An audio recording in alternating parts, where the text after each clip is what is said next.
Hello friends, అందరికీ నమస్కారం. ఈరోజు మనం ప్రాక్టీస్ చేస్తున్నాము పాదహస్తాసన. ఈ పాదహస్తాసన ఎలా చేయాలి, ఏం బెనిఫిట్స్ తెలుసుకుందాం.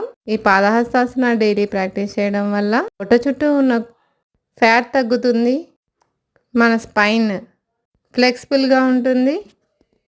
ఆసన పొజిషన్ తీసుకుందాం. కాళ్ళు రెండు ఇలా దగ్గరగా పొజిషన్ తీసుకుంటూ ఇన్హేల్ చేస్తూ రెండు చేతులు ఇలా పైకి తీసుకుంటూ నెమ్మదిగా ఎక్సేల్ చేస్తూ రెండు కాళ్ళకి వైపులా రెండు చేతులను పొజిషన్ తీసుకోవాలి.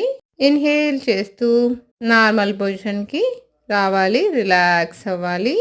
సైడ్ నుంచి మీకు క్లియర్గా కనిపించడానికి మళ్ళీ ఇంకోసారి చూపిస్తున్నాను.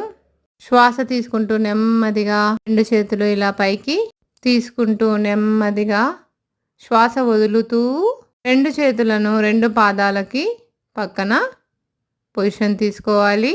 మన ఫోర్ హెడ్ మోకాళ్ళకి టచ్ చేయాలా ట్రై చేయండి. ఎక్సేల్ చేస్తూ నార్మల్ పొజిషన్కి వచ్చి రిలాక్స్ అవ్వాలి.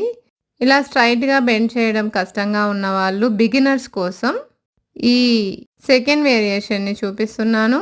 శ్వాస తీసుకుంటూ రెండు చేతులు పైకి తీసుకుని నెమ్మదిగా శ్వాస వదులుతూ బెండ్ అవుతూ, బిగినర్స్ ఎవరైతే మొదటిసారిగా చేస్తున్నారో వాళ్ళు మోకాళ్ళను ఇలా కొంచెం బెండ్ చేస్తూ మన ఫోర్ హెడ్ని మోకాళ్ళకి టచ్ చేయాలా ఆసన స్థితిలో ఉంటూ నార్మల్ శ్వాస ఇన్హేల్ ఎక్సేల్ చేస్తూ ఉండాలి.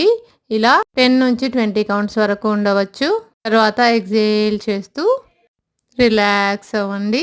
ప్రతి ఆసనం స్ట్రెచ్ ఫీల్ అవుతూ నవ్వుతూ డైలీ ప్రాక్టీస్ చేయండి. చాలా చాలా బెనిఫిట్స్ ఉన్నాయి. ముఖ్యంగా ఈ పాదహస్తాసన చేయడం వల్ల జీర్ణశక్తి మెరుగవుతుంది. హెయిర్ ఫాల్ ప్రాబ్లమ్స్ కూడా తగ్గుతాయి. 1-2 రోజులు కాదు, రోజు ప్రాక్టీస్ చేస్తేనే ఈ బెనిఫిట్స్ అన్నీ ఉంటాయి. యోగా చేద్దాం, హెల్తీగా ఉందాం. సబ్స్క్రైబ్.